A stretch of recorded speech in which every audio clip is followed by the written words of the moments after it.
So here we're going to start talking about redox half reactions. And what I mean by a half reaction is a pair or set of reactions where electrons are being transferred between elements. And these are going to be two halves of a whole reaction. And so on the next page, you'll actually see a 7-8 step process that we're going to be following. And the first step is pull these in half. And that's why we call it the half reaction method. And because electrons are being transferred during this process, our oxidation numbers and thus charges are going to be changing. Like we've already talked about, one element is going to be oxidized, one is going to be reduced. All we're introducing here that's extra over and above what you did in your podcast was that we're physically going to start pulling these apart in half so we can do some other stuff to them to get them balanced.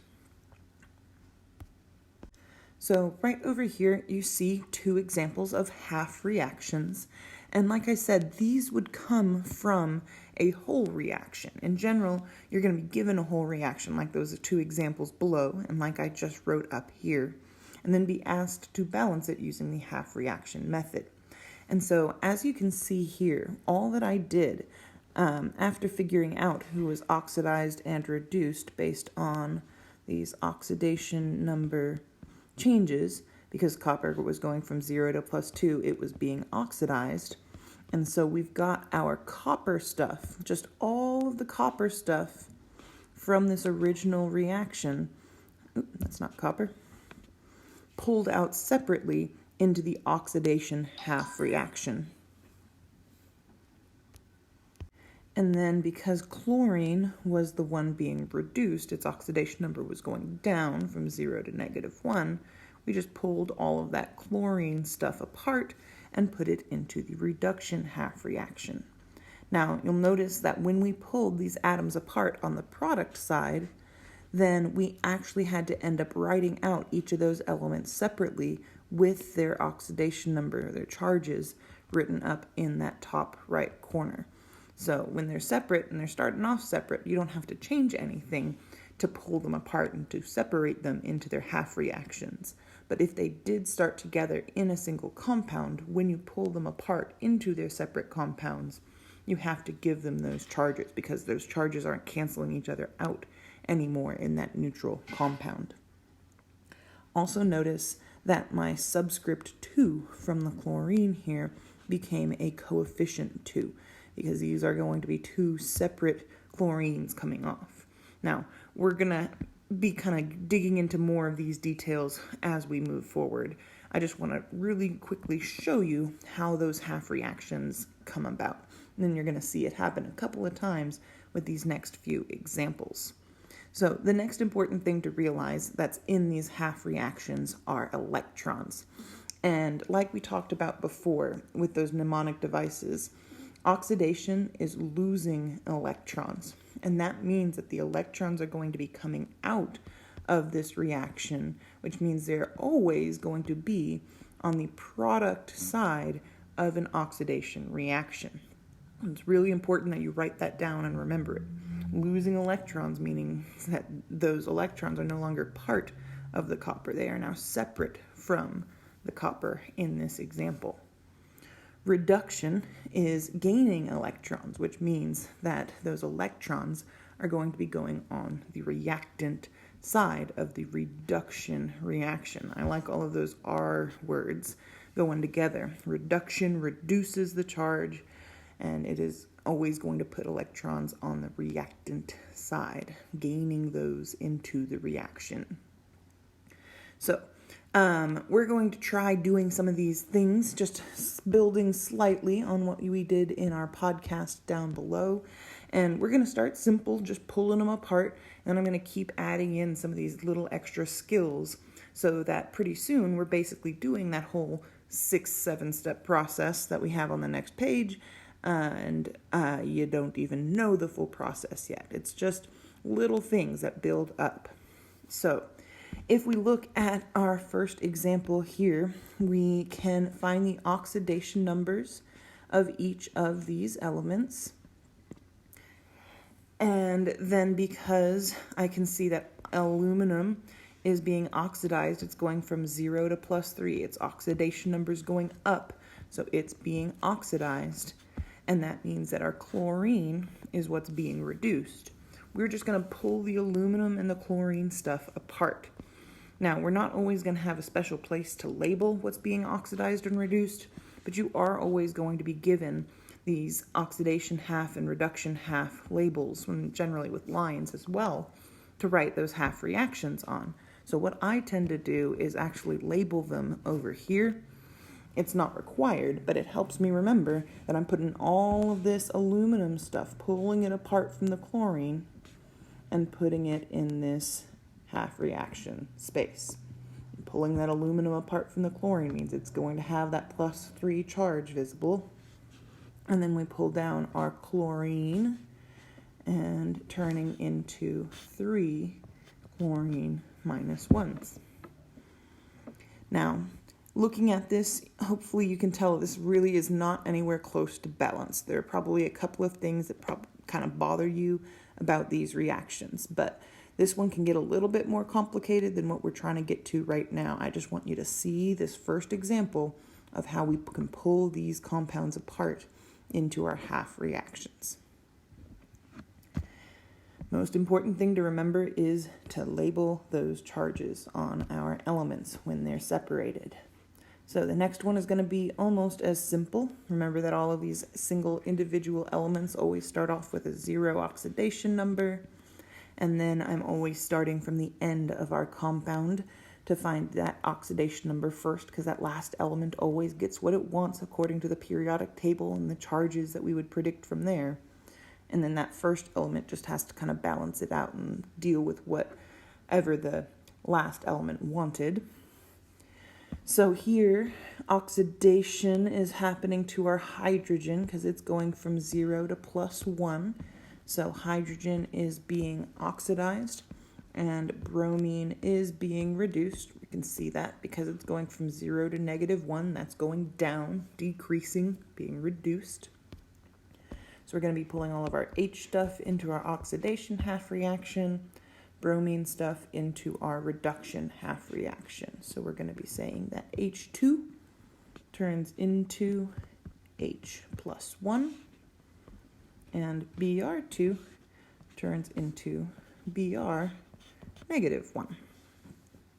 Now, I want to add in another skill here. It's going to be the next step that we do in that process. And it's a pretty simple one, especially in this example.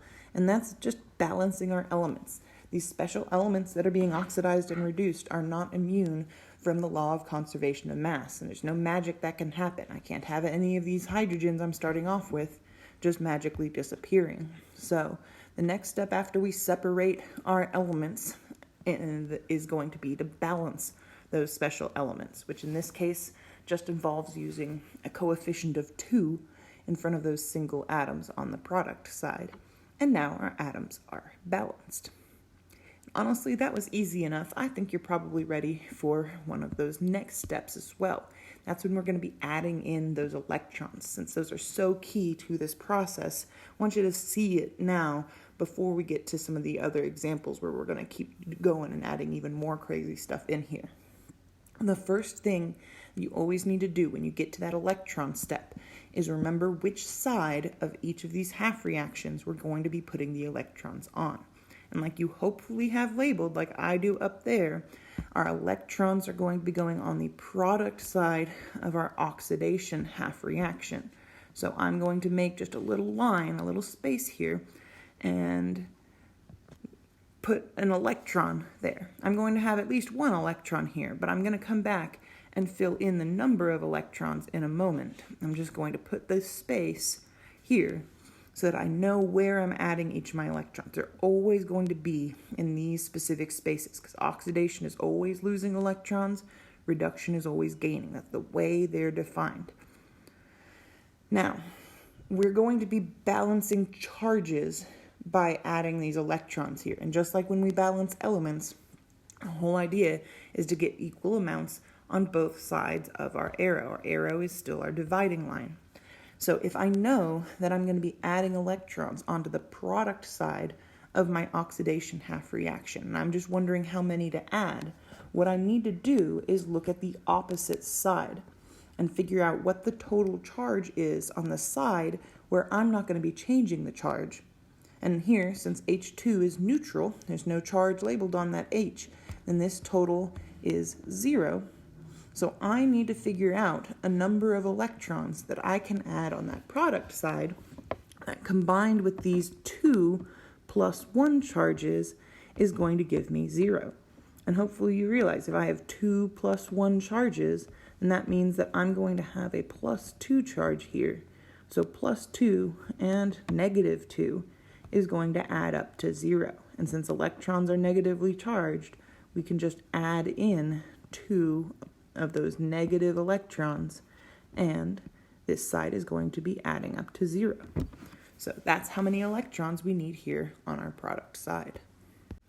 Now when we look at the reduction half reaction, because we're going to be putting our electrons on the reactant side, then I'm going to look at the product side first and figure out what the total charge is there. And because I have 2 of these negative 1 bromines, our total charge on the product side is negative 2. And currently on the reactant side, I just have one thing that has a total charge of 0. So in order to get this side to add up to negative 2, then I'm going to need 2 electrons here. So it's not always 2, although it is a lot of 2s a lot of the time, but they're always going to be small numbers, easy to handle. This just happens to both be 2. So I know that electrons start to get a little bit weird, and this can make the rest of the process seem a little bit abstract and crazy, like what is going on with those electrons. So keep remembering that you get partial credit on free response. Do as much as you can. Keep working on building that next step, that next skill up as we look through these. And at the very least, you need to be able to find oxidation numbers and figure out what's being oxidized and reduced. But that's really all that you need in order to get yourself to that B level on our tests. But if you want to get to an A, we've got to work on pushing ourselves to that next step, that next skill, to be able to do these half reaction things. So let's look at the next example. Now, when we look at the top of the next page at reaction number 3, you might get a little bit intimidated by trying to find all of those oxidation numbers, because this is one of those biggest, longest type of reactions, specifically a double replacement reaction. But hopefully, maybe me pointing that out to you rings a bell from something that I mentioned in the podcast. And if that doesn't, let me show you something real quick. I'll go ahead and find all of our oxidation numbers for us. Feel free to ask me if you're not sure where any of these come from, but I'm just working from the end of our compound to the beginning. And what you might notice here is that if we look at each element before and after the reaction, every single one of these oxidation numbers is actually exactly the same before and after that reaction. So this is where I remind you, if you didn't remember it before, that our double replacement reactions are never ever going to be redox reactions. And we actually kind of mentioned this in our predicting products notes about double replacement reactions. Their charges do not change. All that happens is that the groups switch spots. They don't actually transfer any electrons. Everything has the exact same charge and oxidation number that it started with. So the good news is that these biggest, longest, hardest types of reactions to balance the old way don't get any harder with this new way, because we can't actually use this new method with them. So that's the good news. Now, looking at reaction number 4, if we start by finding our oxidation numbers, which are basically what those elements are already labeled as, and then zeros for the ones that don't have any charges written on them. You can see that our zinc is what's being oxidized because it's going from a 0 to a positive 2 charge. And then our copper is what's being reduced because it's going from +2 to 0. Its oxidation number is going down. So as we pull these two things apart, all of that zinc stuff turning into zinc +2, and I will cross my Z's just to make sure that you can tell them apart from my 2's, I've got my 2 reactions pulled apart now, and since there's 1 atom of each on each side, then there's nothing to balance in terms of atoms. So now we can just focus on balancing the charges by adding electrons to the product side of our oxidation and reactant side for reduction. And here, hopefully, it's pretty easy to see that our total charge is 0. If I have a +2 charge here, then I'm going to need to put 2 more electrons on that side. And the same is actually true down here. In order to get a 0 total charge like our product side, then I'm going to need 2 little negatively charged electrons to combine with that positively charged copper.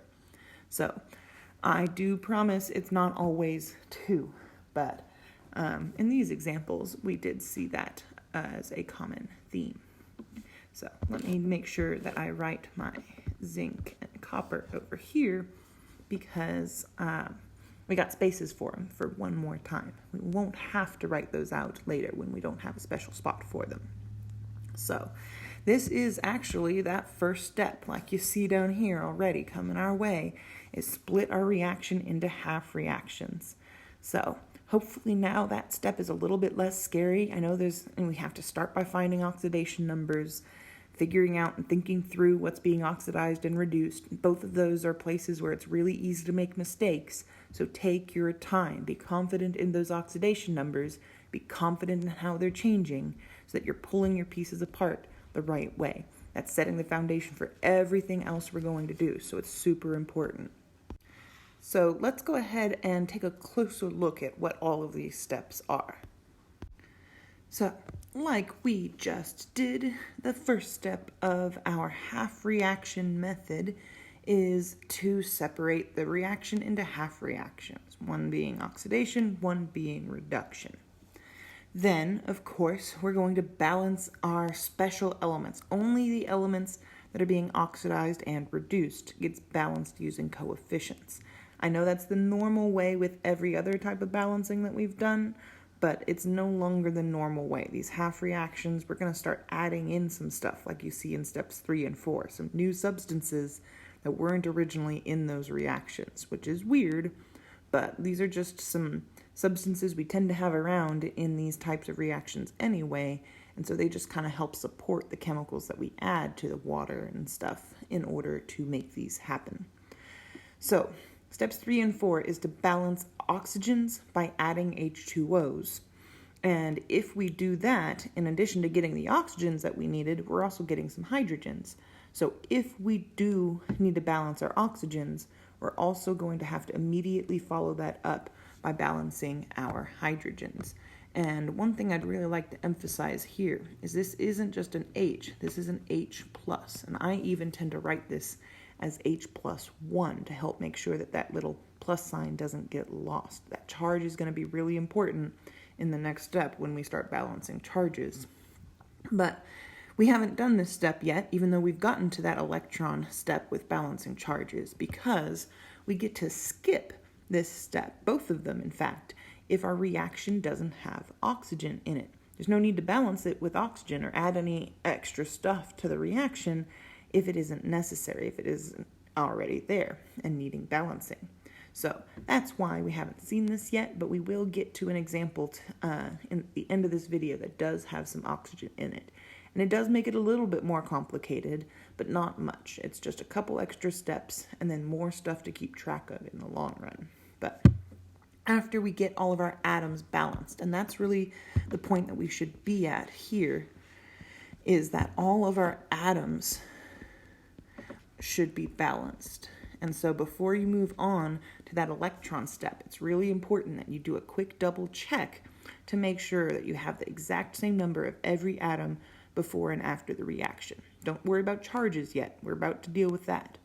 But if your atoms are balanced after step 4, then you're ready to move on. If you're not, it's better to fix that now than to continue and then basically be wrong with your electrons too because of all of that previous stuff.